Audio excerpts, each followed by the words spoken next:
up, guys? Welcome back to Life on the Wrist. Hope you guys are doing well today. We're going to be talking about a very, very rare watch. It is the Hamilton Otis, one that you don't really see very often on the vintage market, but if you do, it is certainly something that you should be thankful that you're able to experience. We're going to be talking about the history of the watch and kind of give you my thoughts on it. A big shout out to Chronicles.com. This individual has really done a really great job of walking through all of the history of this really, really awesome piece from Hamilton. I'm going to use it as a resource, and I'll put a link in the description for it because he or she has done a really great job of outlining the details of this. I'm not going to claim that this is me with all this knowledge. Obviously, I'm going to use the internet to kind of research it. So big shout out to Chronicles.com. Be sure to check out his article in the description for more information on this watch.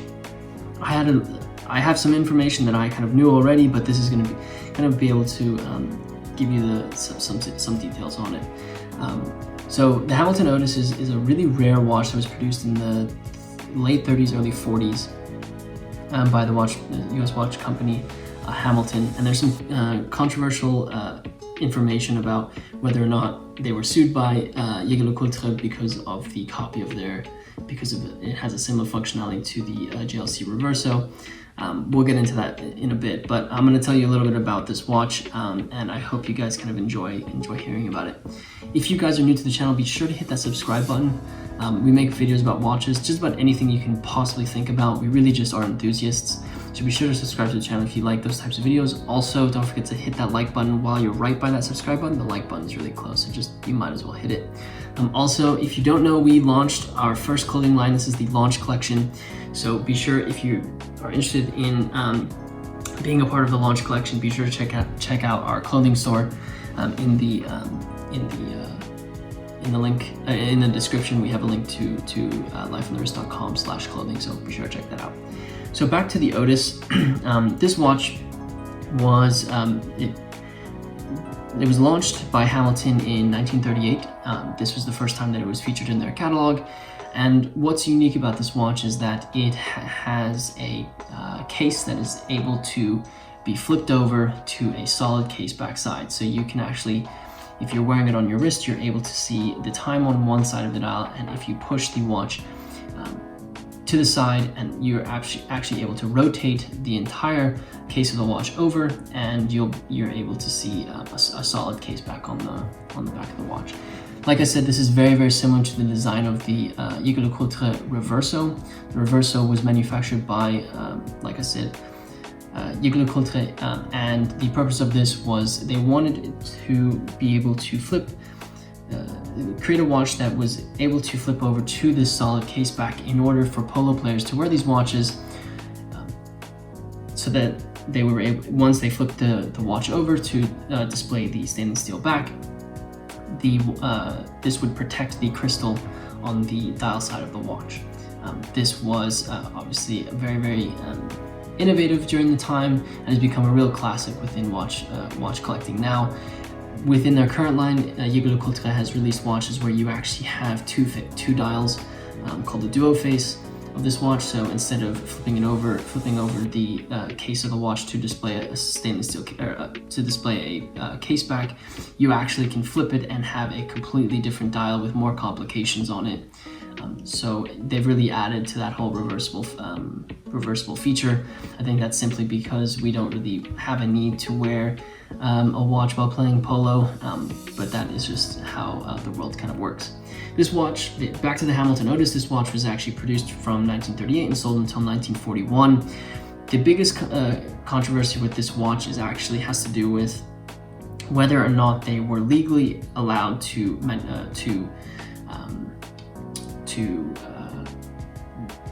produce this watch in the United States. There are, up until very, very recently, most people believed that Jaeger LeCoultre actually sued Hamilton for using the same design as the Reverso, which was patented by JLC. They believed that Hamilton had stolen this feature and were making making money off of this intellectual property from JLC. But it was found out recently, and a big shout out to vintagehamilton.com. Hamilton Chronicles actually made sure to point this out. Vintage Hamilton did a lot of research and found that Jaeger LeCoultre actually had allowed Hamilton to produce these watches with this reversible case, but Hamilton had to pay LeCoultre royalties on this watch, 60 cents of royalties every single time this watch was sold in the United States. The real reason why this watch kind of disappeared off of the wrists of and off of the catalog of Hamilton and also the wrists of many people was because of the because World War II started during this time. So a lot of watch manufacturers had to shut down their production or really minimize a lot of the watches they were producing, because wartime is a very different experience that watch manufacturers have to live. So in essence, Hamilton was actually allowed to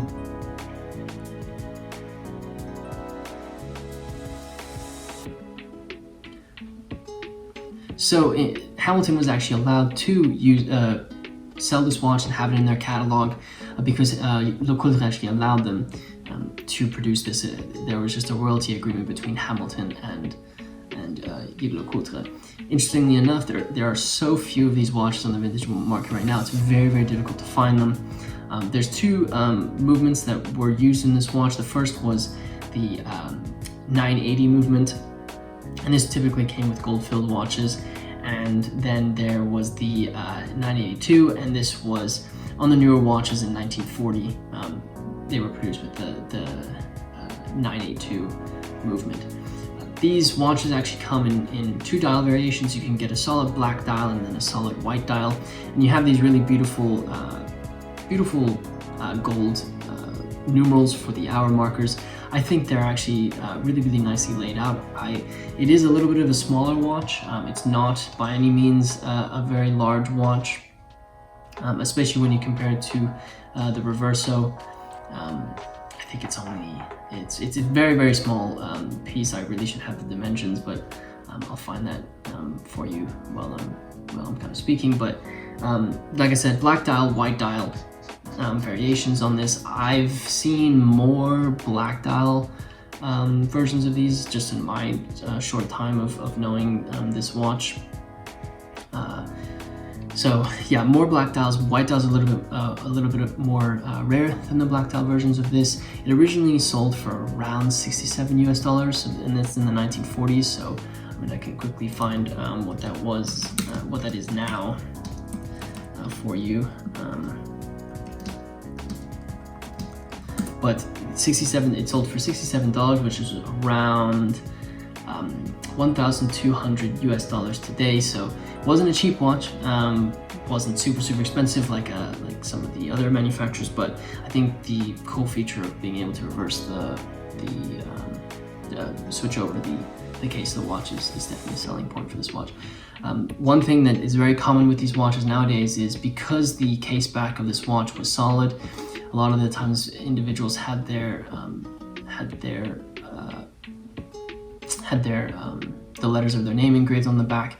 They also had family crests and different designs put into the back of the watch. Some of them had messages inscribed on the back. So when you flipped it over, it had a message or your family's family crest or the numerals of your name.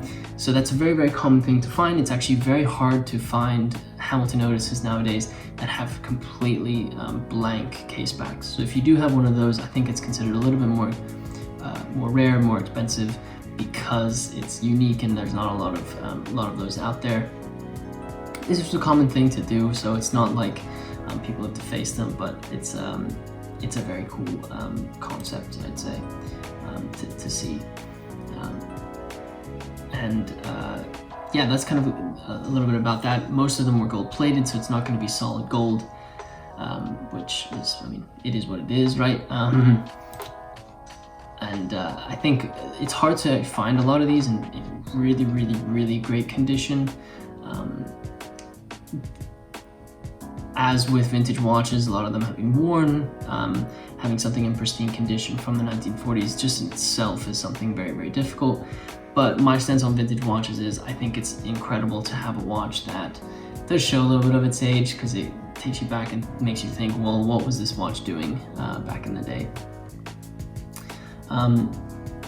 So yeah, that's kind of the history of the Hamilton Otis. I'm sure I'm going to have pictures and videos about this watch while I'm speaking through this. Again, a massive shout out to HamiltonChronicles.com for kind of documenting their experience with a Hamilton Otis. You gave some really great insights into the history of the watch, so thank you so much for documenting that. I'll leave the link in the description to their article because it's very, very useful if you are interested in this watch. As far as finding these on the vintage market, it's difficult to do, but there are some out there. They always pop up, and if you are interested in the history of Hamilton, which a lot of collectors are, or interested in the history of these reversible cases, this is a watch that you should probably consider. If you are new to the channel, be sure to hit the subscribe button if you like these types of videos. Also, don't forget to like this video if you enjoyed it. Also, join the launch collection and buy one of these t-shirts. This is, it's an athletic t-shirt, fits really, really nicely, athletic fit. It has our Life on the Wrist logo on the front, and then on the back, on the neck, it says launch collection. Obviously, we're probably going to have a bunch of collections to come, so we're going to be, having the launch collection on the neck is going to be something unique. Obviously, we'll have different names for the other collections, but be sure to join the launch.